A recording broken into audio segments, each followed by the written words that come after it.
Hi everyone and welcome to this week's Monday Memo. Now before we get into this week's thought for the week ahead, perhaps maybe let's go back more towards our childhoods. And I don't know if you remember these sort of word search games where you're trying to identify letters in a puzzle, or you might have a connect the dots image where you might have various numbered or lettered dots and you've got to join them up in sequence. And whether we knew it or not, these games were actually honing our skills of what are required to become a really great, impactful finance person nowadays, which is honing our connecting the dot skills. And I came across a great blog recently written by Simone Collins, a former guest mentor on the show, where she actually says that one of the key assets of a great business partner is not only to provide insights to stakeholders, but to get to those insights, you need to connect the dots. And actually what she did, which was really nice, was she highlighted 3 key ways we can hone our skills in connecting the dots. And one of these is obviously going back to the games we used to play is pattern recognition. In these ages of big data with its velocity, variation, variability in the data that we're receiving, there's an awful lot of dots on the page that we can connect. And we need some sort of way to make sense of the data. What Simone is saying, to be able to handle all this big data and join the dots effectively, we need to understand not only the goal of what we're trying to achieve, the outcome, but also knowing what good data looks like and having the capability to access it.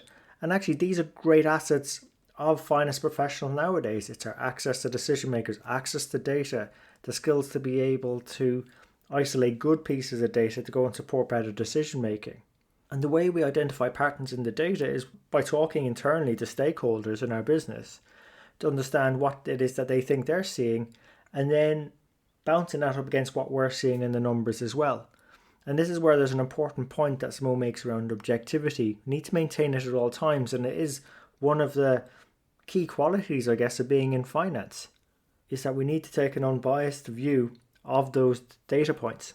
So a key part of connecting the dots is actually being able to combine the data we have with what our stakeholders are saying to recognize patterns in the data. So if the first key way that Simone recommends was more focused internally, then the second is probably more focused externally, so connecting the dots from outside our organization. It really starts with forming connections with other people, building networks, because that gives you peer experiences and insights of what others are perhaps doing and finding, and helping you to understand where to look. Also, it helps you understand where not to look, where people might have wasted time going down rat holes. And it's another opportunity to exchange views and ideas, and encourages critical thinking. And we have all these businesses out there with loads of their own specific knowledge, and just having the opportunity to network, interact, and learn from others allows us to help better understand and maybe bring new stuff back in to improve our pattern recognition and connecting the dots within our own organizations. And if you think about it, it's just another way of ingesting data. And for some of us that are more extroverted in nature, it's again quite an enjoyable activity. But even as introverts, we can learn loads just by listening and interacting with other people. And then Simone makes a really great third key way, which is actually thinking beyond profit and loss. Because in finance, we often focus on those key financial statements. Income statement, or the P&L, some call it balance sheet, cash flow statement. But there's many other drivers that contribute to the numbers in those profit and loss, the underlying activities, behaviors and decisions that drive the numbers that we see. So those things that Simone recommends we keep an eye on are the lifetime value of customers and their impact on the bottom line.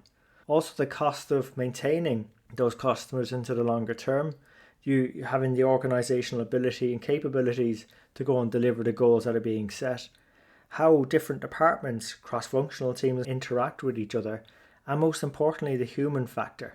Not just from the customer perspective, but also from the employee perspective.